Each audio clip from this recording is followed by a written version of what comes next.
The title of today's lecture, The Banality of Evil, is of course a phrase that was coined by Hannah Arendt, who we know as a theorist of totalitarianism. And what she is concerned with here is the way that fascism looks like when you're just in your everyday existence, what it is that you can tell about somebody as a fascist, as an individual. And the simple problem here is that really, if we think of fascism as a political ideology, as something that represents an evil that is not by accident, but logically leading to mass murder, it is therefore also easy to assume that if we are dealing with a fascist, somebody who commits to that ideology, we should be looking at somebody who in some fashion in his private existence represents and embodies that evil. But of course, that is not how it works. So if you're looking at fascism on a day-to-day basis, you are in fact looking at people who are good neighbors, loving fathers, caring mothers, dutiful soldiers, professional administrators. In other words, normal people with a conscience going about their days and their jobs as somebody might in the equivalent position in a democratic country or in a communist country. So that is not to say that the ideology that they espouse, represent, and for which they work is any less evil. That is not to say that these normal people, perfectly nice people, are in any way less guilty in that they implement this ideology, in that they work towards its implementation. What it is to say, however, is that if we assume that if we're looking for fascists, we're looking for signs of evil, of derangement, and so forth, we are misguided. And of course, this is linked to what I said before, that so many things that are definitional for fascism are radicalizations of things that are, quote unquote, perfectly normal in a modern, in a capitalist society. Not because fascism is perfectly normal and therefore okay, but rather, and here, this is what we'll also be talking about, discussing Ely and Blackburn this week, rather perfectly normal in that what's normal in a capitalist, bourgeois, democratic society is already pretty shady, as is. And fascism is the radicalized version thereof. So it is not, in other words, to say it's normal, it's banal, it's everydayish, to diminish the evil of fascism. It is rather to say that the evil of fascism, we haven't learned anything from it unless we also make that into an argument against what's normal in a Western, modern, European, capitalist, whatever society, absent open fascism. That's the point. Now, the other thing is that from the inside perspective of people doing fascism, practicing it, they don't look like in the movies. They don't look like in the propaganda, like here.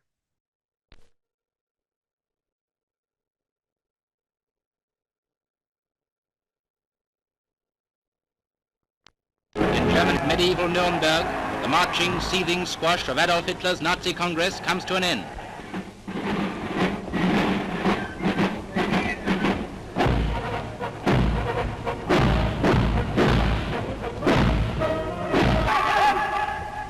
This year they say there are 800,000 pairs of boots standing heel to heel, waiting for the Führer's final speech. And the high spot comes when, after a detailed review of Nazi achievements, Hitler cries, "My life's fight has not been in vain." Indem ich euch ihre Blicke weise ich, mein Lebenskampf ist nicht umsonst gekämpft.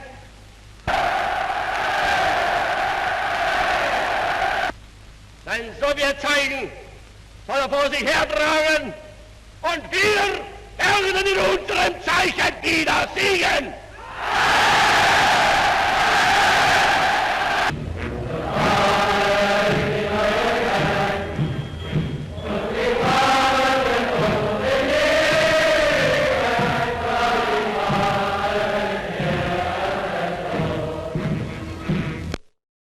This is, of course, part of the self-presentation of the regime. There is an invitation to identify with the pathos and with the mass mobilization. But in reporting about it, the British media too buy into this presentation.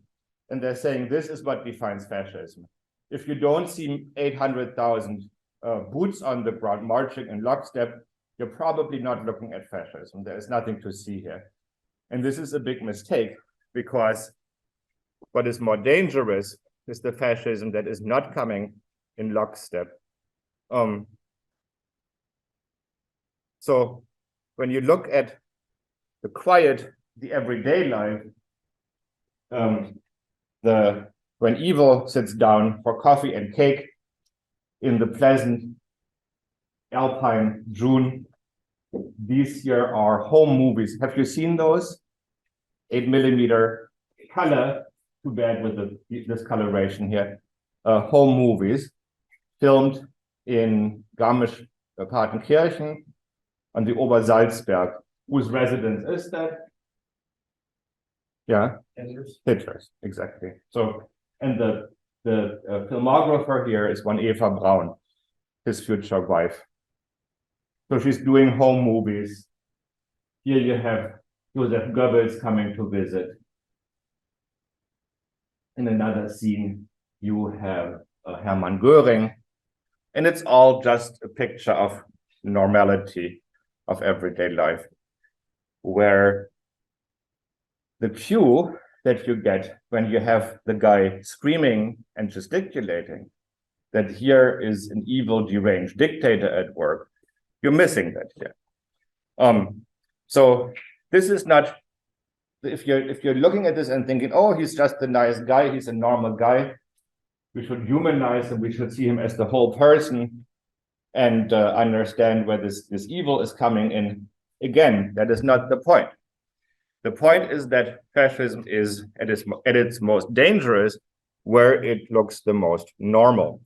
But that also the attempt to picture it as this kind of extreme spectacle is perhaps not just missing the point, but also designed to miss the point. It is something that is so German. It is so alien. It is not like we do things here. And therefore, it is not our problem. This scene, this scene here is particularly eerie, with Hitler doing a little jig, standing here with Hermann Göring on the left, talking about the probably geopolitical situation, or maybe just about what kind of cake they're going to have. That's the one I was talking about. So, and it kind of gives you the chills knowing that this is 1940, what they're about to set out to do. The normality is eerie. Returning to the British depiction,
conformity defines fascism, perhaps, but conformity is not only conformity if it is acted out in synchronized sports movements. Here, you can once again point to fascism as a mass phenomenon, perhaps as a way, as an ingenious and effective way to tame the masses. It is not like the British Empire never looked at the masses, whether in the colonies or at home in Manchester in the mills, as a problem that needed to be dealt with. But of course, Britain prides itself in having come up with this civilizational way of accomplishing this by implanting a kind of Puritan self-control into people that doesn't require them to be tamed. So here, and also in the description in the previous video, you're looking at a gaze that is showing something that's alien, wild, savage, and therefore not our problem. It can't happen here. So with this, because if that is your image of fascism, the very thought that the nice person next door, who is always helping out his neighbors, always friendly, leader in the community, and so forth, could be a fascist, that thought is ruled out from the go.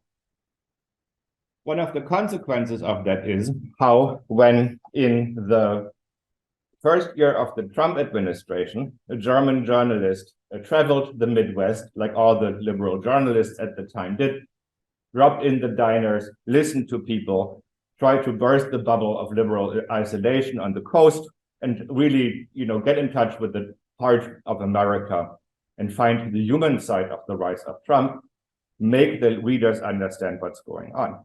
The accepted narrative was to say, look, these are people who are, in some ways, have a hard time. They're good people, they're similar to us, they have hopes, dreams, and aspirations. If you look at them close up, they get along with each other quite well, Democrats and Republicans, white and non-white, male and female. They're not monsters, they're certainly not fascists. Charles Relotius, the German reporter, broke that narrative mold and let the people who he interviewed speak for themselves, and came to the conclusion that yes, what these people represent is a pure fascist worldview. That was the same conclusion that I had come through since 2012, listening to Americans talk. There is, if you know fascism and if you know Germany, absolutely no doubt that what you're looking at is an active fascist movement that needs to be addressed at that stage where you can still address it. Relotius did that. Then reporters whose political background and motivation I cannot tell you because I don't know, nobody looked into that, but people, including these two reporters, scrutinized Relotius's work acribically and found that he had taken liberties. He had created composite characters to whom he attributed quotes that had in fact originated from different people. This then served to get him fired from the position he held at this very prestigious newspaper or magazine. And the New York Times ran an article that closed the lid on that coffin by saying, we went back to some of the places Relotius visited.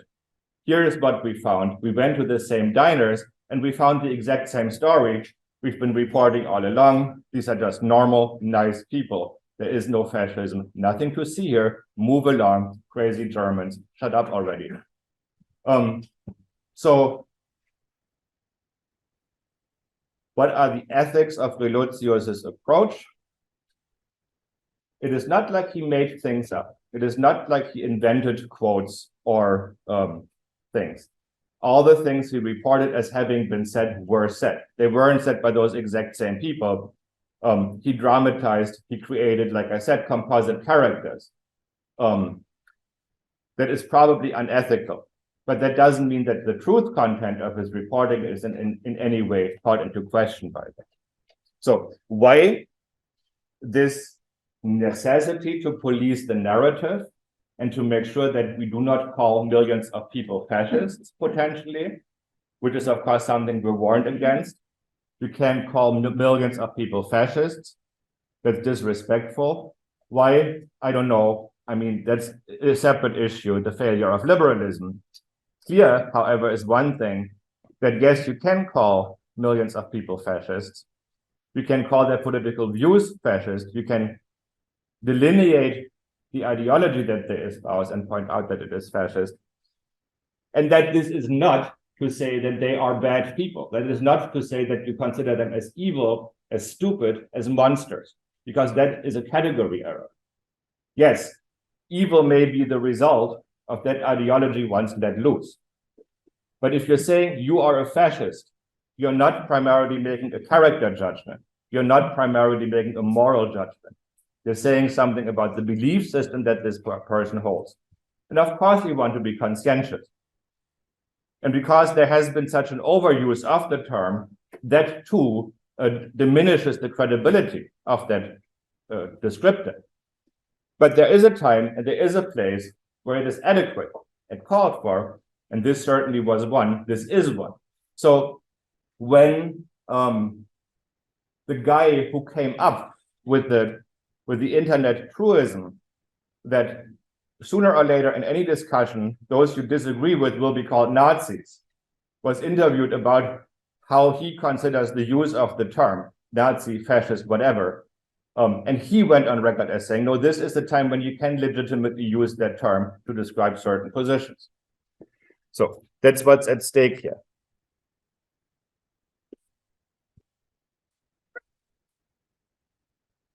When you look at the leadership of the regime, not just in private, but also in professional settings, there is a boatload of footage, all of it in German, of course. You know, this is like not. Meine Herren, ich möchte heute. Yeah, thank you, General Jode. Shut up. You get your turn. The Generaloberst, pardon me. He never made it to Feldmarschall, as far as I'm aware. But anyway, so the German military in particular, but also German administration, social services, science, the university system, etc., were considered top-notch for their professionalism, for the way that they were organized to really foster meritocracy, to have the checks and balances that the people who knew what they were doing rose to the top and get to do what they were best at. And for that reason, these institutions were often emulated. The United States General Staff system is based on the Prussian General Staff. The United States Navy learned how to be a navy that projects power overseas from the German Navy. There were exchanges between these institutions. The German university system shaped the American university system. So when people looked to Germany, they saw examples of professionalism worth emulating and, in fact, incorporating into your own social structure. So to this date, America is in many ways 18th and 19th century Prussia, for better or worse. Japan is a very similar story, although some of these institutions and ideas came to Japan not straight from Germany, but by way of the United States. So when the commander of the Japanese Navy during World War II went about his day-to-day business, he had learned how to do that at Annapolis, at the US Navy School, where he received his education, which is, of course, how all the Navy top brass of the Japanese and US navies knew each other during World War II. They'd gone to the same schools. So, and here, calmly, professionally, and rationally, in February of 1944, you have the boss of the whole German military. He's the head of the general staff, and that encompasses all the branches, lay out the situation on the various fronts to an audience of professionals. Ohne einen Vortrag ausgearbeitet zu haben. Aber meine Ausführungen vom 8. November vorigen Jahres. Und möchte einen Rundgang über die äußere Ringstraße der Festung Europa vornehmen. fange mit der Ostfront an. Die Lage an der Ostfront hat sich trotz aller Schwierigkeiten nicht so krisenhaft entwickelt, wie ich es vor Monaten, 3-4 Monaten erwartet habe. Der Russe hat seinen Ansturm fortgesetzt. Ununterbrochen läuft der Angriff bald hier, bald dort, seit dem Mitte Juni vorigen Jahres. Eine Leistung, von der man unumwunden sagen muss, dass sie keine andere Wehrmacht der Welt in diesem Umfang durchführen könnte. Wir erleben das auf dem italienischen Kriegsschauplatz, wo die Angriffe sofort nach schweren Verlusten eingestellt werden, umgruppiert wird, im kleinen Rahmen nur durchgeführt werden. Aber dieses unaufhörliche Angreifen, heute hier und morgen dort und vielfach mit denselben Stoßtruppen, denn es sind ja immer nur die Panzerkorps, die praktisch den Angriff führen, das ist eine ganz unglaubliche Leistung. So if you didn't notice, or didn't catch what he's doing here, is he's praising the Russians and their military prowess. And he's saying, well, these guys know what they're doing compared with the Americans and Italy, you know, they're easy to deal with, but the Russians are a real tough nut. So, but what does this man represent? Yes, he represents a regime that is murdering millions of people, many of them on purpose and in cold blood, or, you know, deliberately on the assumption that they're doing it for a good purpose. These are the armed forces that are allowing the concentration camps with their ovens to run full steam. But these are also, as you can probably clearly tell from the demeanor, the adults in the room that we were told had everything under control in the Trump administration. This is your General Kelly, McMaster. These are the people who are the calm professionals who will not do anything crazy, and where we can rest assured that they are the ones who are really in charge. Well, yes, they are the ones who are really in charge. You know, he is the one who, as you can later tell, he must have a map of the situation and a stick where he's pointing out places and moving around on that map little regiments and brigades and whatnot. So if you think about a war situation room in the Third Reich, you might think of the downfall scene of Hitler going berserk in his bunker, screaming at his generals, slamming his fist on the card table, on the table where the map is laid out, and so forth. But this is much closer to the real picture. Now, for the people who were living in Germany at the time, the way they experienced this time period, because let's face it, if you weren't a communist, if you weren't a Jew, if you weren't gay or lesbian, if you hadn't been a liberal of some sort of higher ranking in the Weimar Republic, you were more or less good. Sure, if you were a worker, if you were not middle class, times would be hard. There wouldn't be butter. There would be shortages here and there. You would be asked to work more for less pay. But your life was not immediately in danger, and there seemed to be peace. And of course, the regime continued, knowing how unpopular war was with the population, based on what people had seen in World War I, continued to say, we are here to make peace. We're doing everything to restore Germany by peaceful means. And then eventually they're saying, well, we couldn't look away because the Jews kept coming after us, so we had to defend ourselves, and that's what we're doing. We never wanted this war. So for many people, this was a period of time where they could convince themselves that all was good with the world. Finally, after the 1920s, after the hard times, now things would get better. And they set out to enjoy themselves.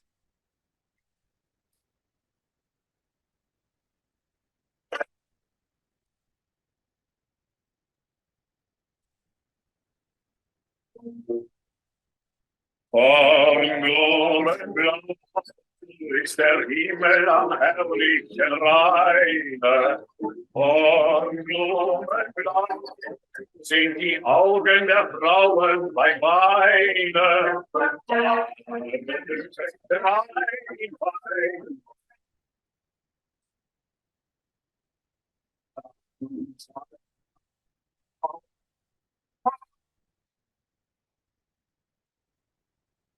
As my grandmother got older, then many times I've heard this song and was told about the time when they went out and got hammered in a country inn, and all the good times they had, zooming around on motorcycles with her soon-to-be husband and all his buddies from the Stahlhelmbund. They had now run out of people to beat up, and therefore they were free to party until the war started. If I had a penny for all of these times, I'd probably still not be that rich, but frequently I was told that story. This is the maternal side of the family, not the side that had people in the concentration camp, not as inmates at any rate. So Kornblumen, cornflowers were blue, and blue is also like the German slang for drunk, for hammered. The cornflower is also the Nazi party symbol. So it is not an apolitical song, or if it is apolitical and if it's about just the fun of the dance and of the intoxication, that is, the message might be that you get to enjoy all these things because now the party is in charge. What's the music? What's the style of music? What dance? What's the dance?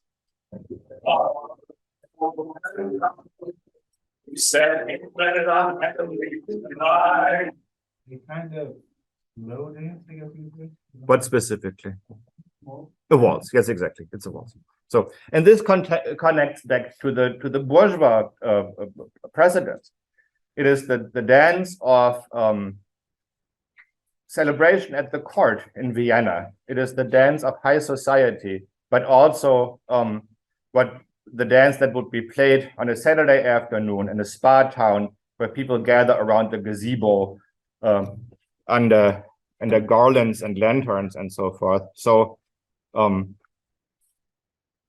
this idea that people are having a good time and that they're having a good time because fascism runs through the entertainment program.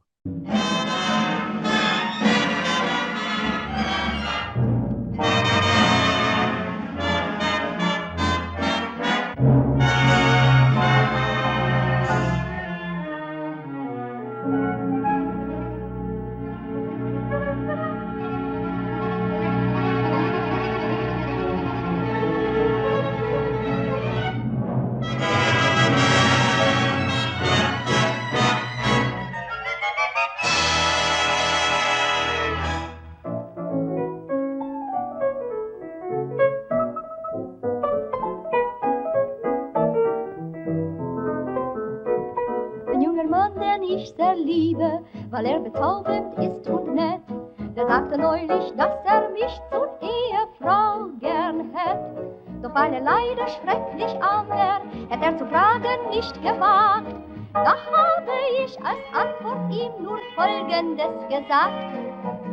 Ich brauche keine Millionen, mir fehlt kein Pfennig zum Glück. Ich brauche weiter nichts als nur Musik, Musik, Musik. Ich brauche kein Schloss um zu wohnen, kein Auto, funkelt und schick. Ich brauche weiter nichts als nur Musik, Musik, Musik. Doch eine ganze Kleinigkeit, die brauche ich noch dazu. Und diese große Kleinigkeit bist du, nur du, bist du auch. Ich brauche keine Millionen, mir fehlt kein Pfennig zum Glück. Ich brauch nur deine Liebe und Musik, Musik, Musik.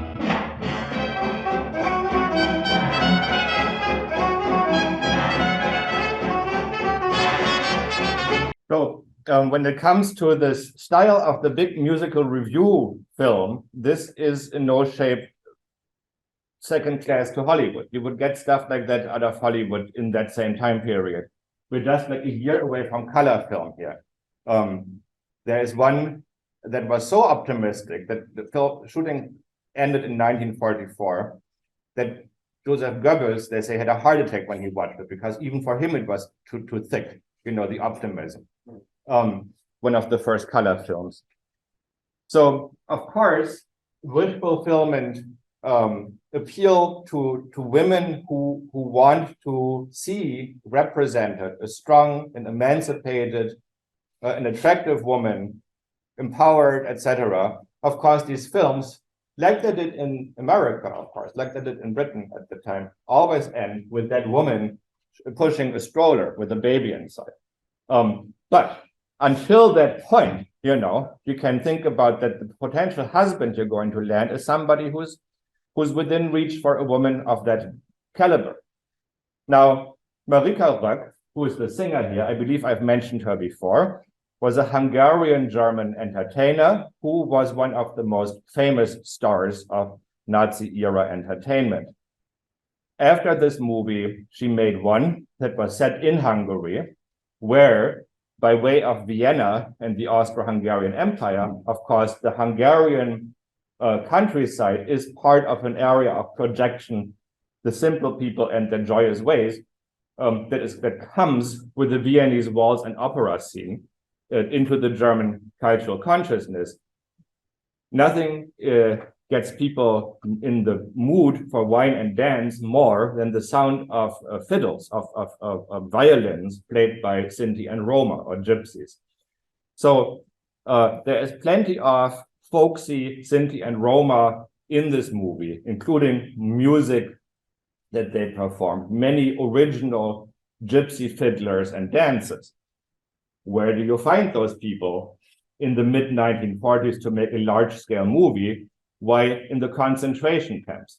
So Röck had to go, and her producers and director had to go and borrow inmates from the concentration camps for the scenes. After shooting was done, they went straight back and into the ovens. So if you're looking for examples of cultural appropriation, there is one that certainly defines that. There is also all kinds of silliness, and you might have heard this one. Ich wollt, ich hätt ein Huhn. Ich wollt, ich bin ein Huhn. Er dichtet, Ich wollt, er ich brütet. wär ein Huhn. Ich wollt, ich wär ein Huhn. Ich wollt, ich wär ein Huhn. Ich hätt nicht viel zu tun. Ich leg des Morgens nur ein Ei und nachmittags wär ich frei. Wenn du Nachmittag sagst, musst du auch Vormittag sagen. Was hab ich denn gesagt? Du sagst morgens. Nur wenn er morgens sein Ei legt, dann ist der Vormittag sowieso hin. Ich brauchte nie mehr ins Büro. Nie mehr ins Büro. Ich wäre dämlich, aber froh. Kein Mensch widerspricht. Ich wollt, ich wär ein Huhn. Ich hätt nicht viel zu tun. Ich legte täglich nur ein Ei und sonntags auch mal zwei. Der Mann hat's auf der Welt nicht leicht, das Kämpfen ist sein Zweck. Und hat er endlich was erreicht, nimmt seine Frau ihn weg. Er lebt, wenn's hochkommt, 100 Jahre und bringt's bei gutem Stand. Und nur wenn er sehr fleißig war, Zu einem Rausche ward. Ich wollte, ich wäre ein Mann, wie herrlich hätt ich's dann. Ich brauchte überhaupt nichts tun, als schön mich auszuruhen. Es hat zwar wie bekannt die Frau viel mehr Verstand, doch darauf leist ich gern Verzicht, denn Dummheit schändet nicht. das geht zu weit, gleich gibt es Krach. Ach, ach, es schreit, die tiefe Schmach. Nein, ich wollte, ich wäre ein Mann, wie glücklich wäre ich dann, denn nur der Mann kann ganz allein der Herr der Schöpfung sein. Gott sei Dank, Gott sei Dank, Gott sei Dank, Gott sei Dank. Gott sei Dank, Gott sei Dank, Gott sei Dank. Die Eier werden manchmal rar, dann stehen sie gut im Preis. Drum ist das Huhn ein großer Star, den man zu schätzen weiß. Und hab ich manchmal keine Lust, ein kluger Mensch zu sein. Erwacht ein Wunsch in meiner Brust und ich gestehe ein.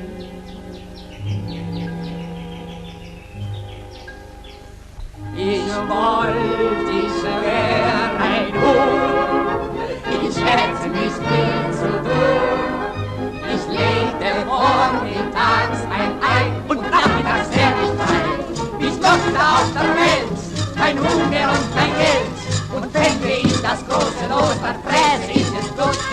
dürfte nie mehr ins Büro. Ich wäre dämlich, aber froh. Ich wollte, ich wär ein Huhn, ich hätte nicht viel zu tun. Ich legte täglich nur ein Ei und sonntags auch mal zwei.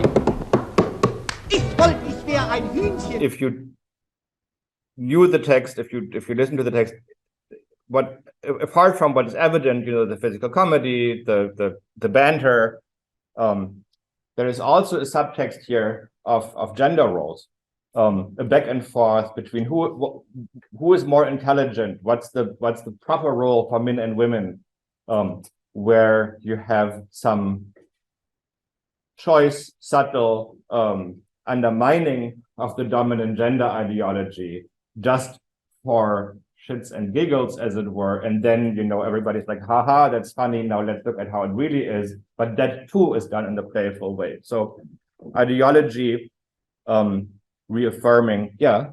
What's the title of the Ich wollte, ich wäre ein Huhn. The song is I Wish I Was a Chicken. And the movie is called Glückskinder, the Happy-Go-Luckies. Did you know this melody? You've seen Inglourious Bastards, I presume? no, I just seen it on the internet. You have. Who has seen Inglourious Bastards? Yeah. So, and this is, of course, because of the many ways in which German and American cinema cross-pollinated. For Tarantino, who is so much into self-referentiality and quotes, this is part of his baggage or heritage or what have you, so that makes an appearance there. I don't know if that becomes clear in Inglourious Bastards, but the movie you're looking at, the German movie, is a carbon copy of an American original. They refilmed the whole thing with Clark Gable, a screwball comedy, and so that carries over into the German quite well. Another theme that emphasizes loyalty, happiness, and so forth, in especially male bonding in these movies, is this one here, Die drei von der Tankstelle, three guys at the gas station, another screwball comedy. Also, Center with Willy Fritsch, who you saw in the previous movie.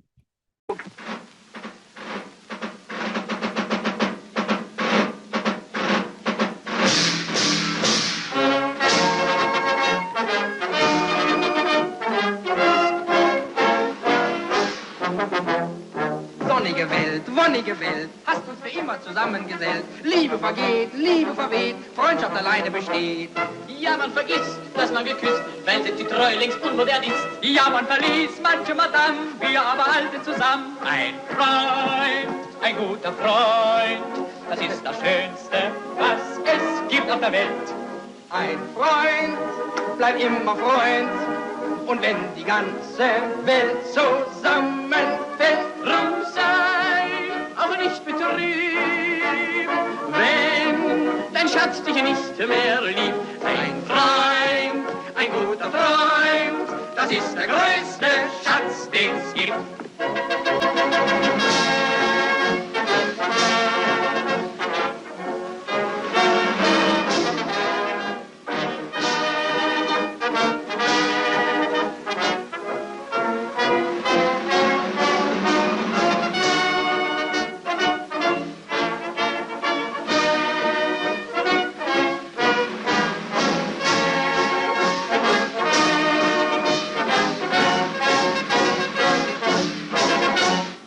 The song is a celebration of friendship. The text is basically, that's the greatest thing in the world. We're best friends.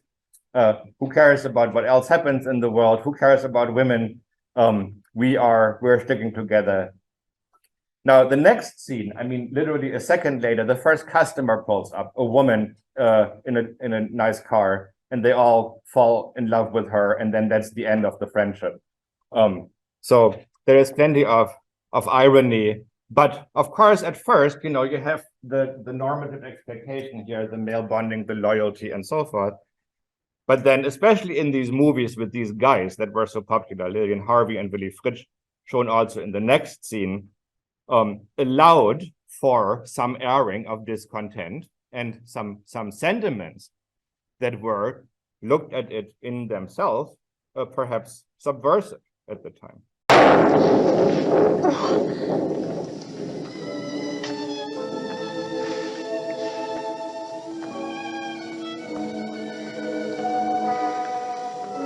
Woher wissen Sie denn, dass ich so nett zu Ihnen sein möchte? Das höre ich. Da. Liebling, mein Herz lässt dich grüßen, nur mit dir allein kann es glücklich sein. All meine Träume, die süßen, leg ich in den Gruß mit hinein. Lasse nicht die Tage verfließen, bald ist der Frühling dahin. Liebling, mein Herz lässt dich grüßen und dir sagen, wie gut dir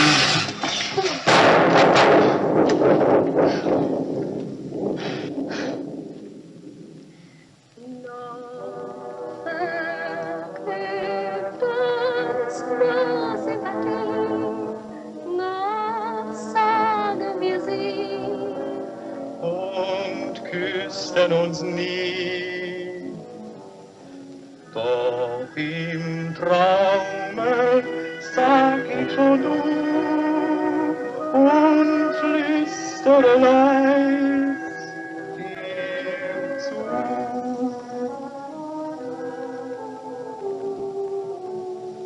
There is romance, there is drama, there are big feelings, and if nothing else, if you're looking at dictatorship, if you're looking at oppression, there will be somebody to remind you, but there's always love, and that redeems everything. Love trumps hate, as we were told by the women's marches in early 2017. That romance novel inspired nonsensical slogan owes perhaps a little bit to scenes like these, but not much to any kind of rational analysis of the situation. So, and I can sing along to all these songs because my grandmother maternally sang them to me when I was little. It's like this is not some random stuff pulled together as for an obscure argument, but this is the mainstream of German 1930s culture. Fascism, returning to the initial departure point of Hannah Arendt, who's arguing the totalitarian thesis, which is saying, like you see in 1984, Big Brother is watching everybody at all times, must be 110% committed to the political project of fascism. Like in the Donald Duck cartoon shown to American audiences during the war, there is a Nazi stormtroop with music marching through your kitchen on a constant basis. There is no private, there is no joy, there is no time away from the political demands on your very existence. It's a totalitarian thing. You're on board with it all the time, or you're going to the concentration camp. That is a caricature, frankly, that doesn't depict how it works in real life. There is no wall-to-wall propaganda. If there were, that would be highly ineffective. Propaganda works the best, the more subtle it is. And nobody understood that better than Joseph Goebbels. So if you want to take people someplace that they're not at yet, you better get them at their existing cultural sensibilities.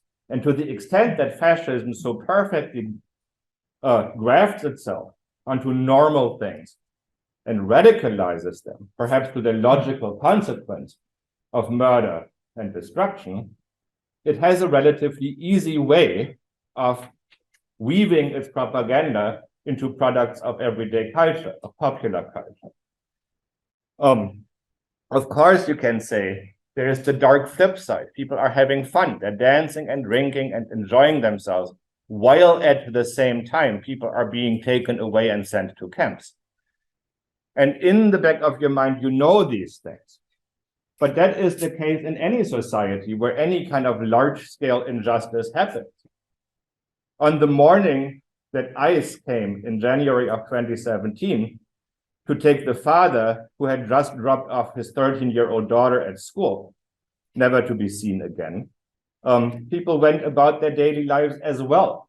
And people played fun songs on the radio, and they watched and laughed about silly videos on YouTube. So the fact that that is around and that you have a public sphere that is scattered in no way, shape, or form allows you to judge what the reigning ideology might be, or what the ideology might be that determines the actions of the state and its agents. So if you end up depicting fascism as this completely ridiculously alien thing, you end up missing it in your midst. And for that reason, if we look at it from the perspective of the normal and everydayish, that is a corrective to this position that makes it into this alien thing that is somebody else's problem.